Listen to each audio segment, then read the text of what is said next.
When folding phones first hit the market, there was a very real sense that companies were just trying to show off a new technology, rather than give us something that solved any real practical problems. Some of the early devices had a screen that wrapped around the outside of the phone, making them quite impractical and very likely to get ruined.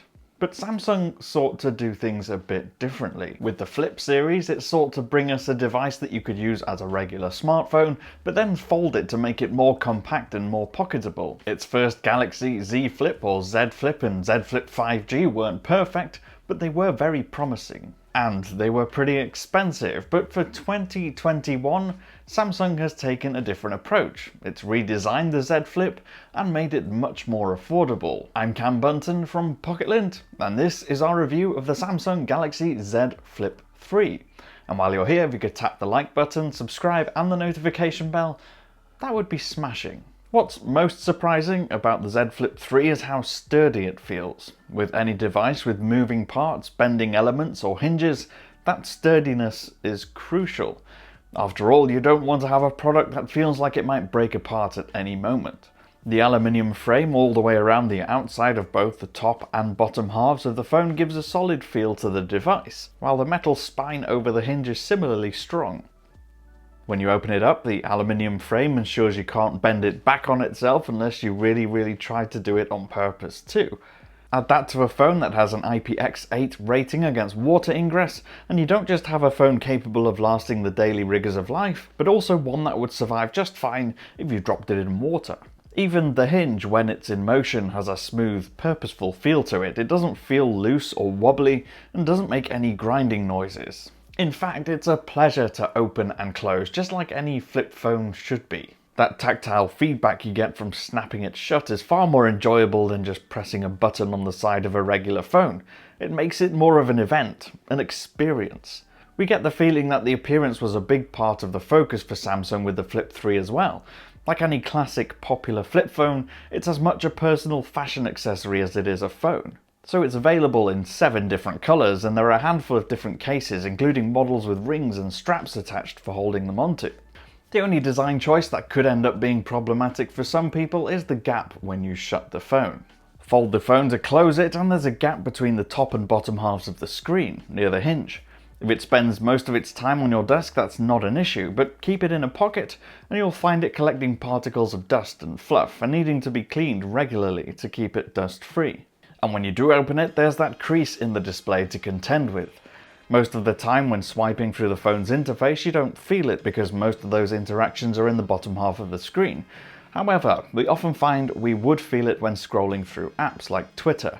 There was one specific instance where we really didn't enjoy it at all, and that was with Mario Kart Tour.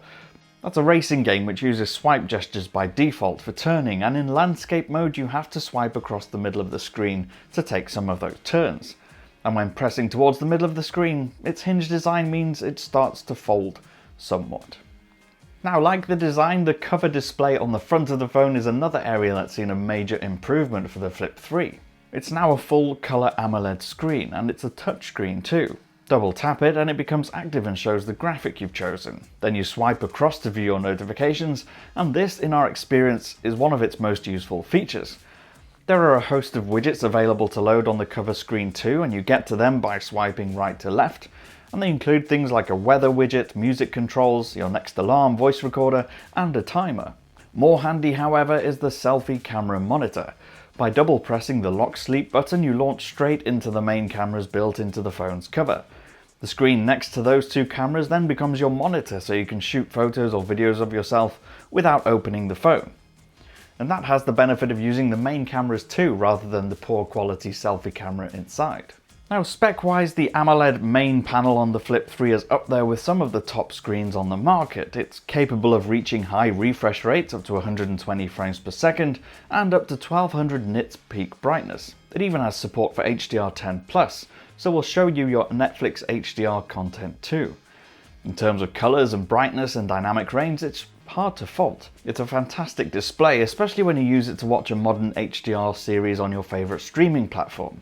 Colours are rich, lighting is even, and at the times when you need that peak brightness to kick in, like dark scenes with bright areas like fires or lamps, it handles the contrast very well. There is, of course, the crease. Combined with the plasticky pre-applied screen protector, which you're encouraged not to remove, it can catch reflections in the middle of the screen. And that means often you'll be unable to avoid the crease if there's a light source shining on it from somewhere nearby. Still, it doesn't overly warp the content, and if you're looking at it head on, you won't notice it. There is a very minor curving in the center, but unless you're looking very closely, you probably wouldn't even spot that, especially not when immersed in your favorite series or game title. The only other problem with the screen is because it's quite a long aspect ratio, it will sometimes crop your content, or it will stick quite large pillar boxes on either side to keep the video at the right ratio. Now onto performance and battery, and as far as speed and fluidity goes, the Z Flip 3 is up there with the top phones. And there's good reason for that. It uses the Snapdragon 888 processor, which is the same platform most high-end Android phones are built on. With that raw power combined with a screen that refreshes up to 120 times a second, the feeling is one of responsiveness and fluidity. Interface animations are smooth, plus games and apps all load quickly without much in the way of stuttering. It's in battery life where we found it was lacking a little in comparison to some of the bigger candy bar style flagships. Look at the specs and you'll know why. It only has a 3300 mAh battery. That's about 3/4 of what most standard Android phones hold. On light days with little main screen time, we had no issue at all getting to bedtime after taking it off charge in the morning, so light users likely won't find this a problem at all. Still, on those days we'd often have less than 25% remaining at the end of the day. Making it last a full day with heavier use and more screen time was much more of a challenge, and the battery drain is a lot more noticeable, especially when you kick it into its highest refresh rates. Put in an hour or two of gaming or group chatting for a couple of hours and the battery will empty fairly quickly. So if you are a heavy user and you really like this phone or really want one, it's probably best to carry a battery pack around with you, just in case. Now moving on to cameras, and the Z Flip 3 does keep things quite solid here as well, because it hasn't gone crazy with additional lenses. Samsung opted for a pair of 12 megapixel sensors, one primary and one ultra-wide. There's no telephoto or periscope zoom, almost certainly to keep the size compact and the price point down. While that means you don't get the wide array of optical focal lengths that you'd get from an S21 Ultra, it does mean you have pretty much all you need to take decent photos day in and day out. Results from both cameras are good too. Pictures taken are sharp and colour rich, and sometimes the AI boosts the colours a tiny bit too much, but it's rarely to the point that colours look hyper-real or completely unnatural.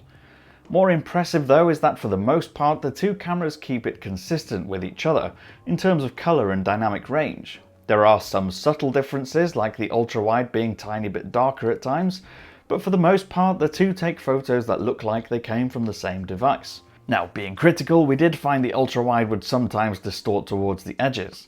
It wasn't all that noticeable on landscape shots, but you could definitely see it in images where you're closer to a subject.